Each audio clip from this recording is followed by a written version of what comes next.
यहाँ का सबसे बड़ा शहर है। ये पूरा नगर दक्कन के विशाल पठार पर मुशी नदी के किनारे बसा है, जो वर्तमान समय में तकरीबन 625 स्क्वायर किलोमीटर एरिया में फैला हुआ है। वैसे तो हैदराबाद को इसकी ऐतिहासिक और रंगीन निजामी संस्कृति के लिए जाना जाता है, लेकिन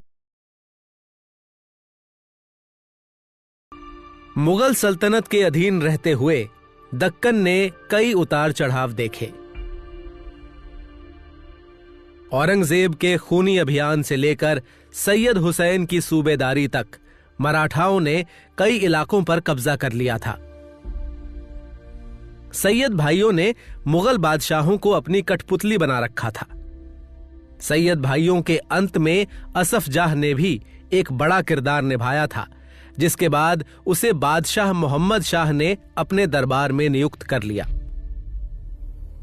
दरबार की राजनीति और उसके खिलाफ चल रही साजिशों से जल्द ही असफ जाह तंग आ गया।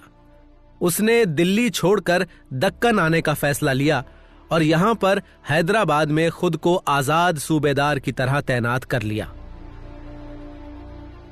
हैदराबाद की हदें इस समय औरंगाबाद, बीजापुर, अहमदनगर और कर्नाटक समेत मैसूर और तिरुचिरापल्ली तक फैली हुई थी। असफ जाह ने जब हैदराबाद की कमान संभाली तो दक्कन में एक बार फिर स्थिरता लौटी। वो अपने साथ मालवा से कई हिंदू और मुस्लिम अनुयायियों को लेकर आया था, जिन्हें उसने अपने दरबार में जगह दी। इन सभी को अलग अलग जागीरें भी दी गईं। जहां एक तरफ मुस्लिम दरबारियों को सेना में बड़े पद दिए गए, तो दूसरी तरफ हिंदुओं को प्रशासनिक और वित्तीय प्रबंधन में जगह मिली। हैदराबाद इस समय 3 हिस्सों में बटा हुआ था। एक तरफ वो जमीनें थीं जहां पर ऐसे राजाओं का राज था जो हैदराबाद के सूबेदार या निजाम के अधीन रहते हुए शासन करते थे। दूसरी वो जागीरें थीं जो इन दरबारियों को दी गई थीं।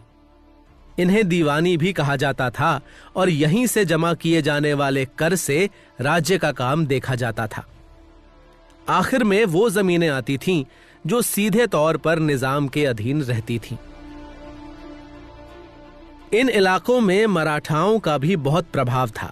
सैयद हुसैन जब दक्कन का सूबेदार था, तब उसने मराठाओं को यहां पर चौथ लागू करने की इजाजत दे दी थी और फिर उन्होंने सुरदेशमुखी के नाम से 10% कर और भी जमा करना शुरू कर दिया था।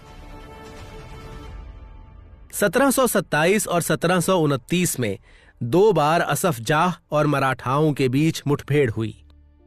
इसके बाद मराठाओं और हैदराबाद के बीच भी कई समझौते हुए, जिसमें दोनों ने ही एक दूसरे की ताकत को वहां कबूल कर लिया।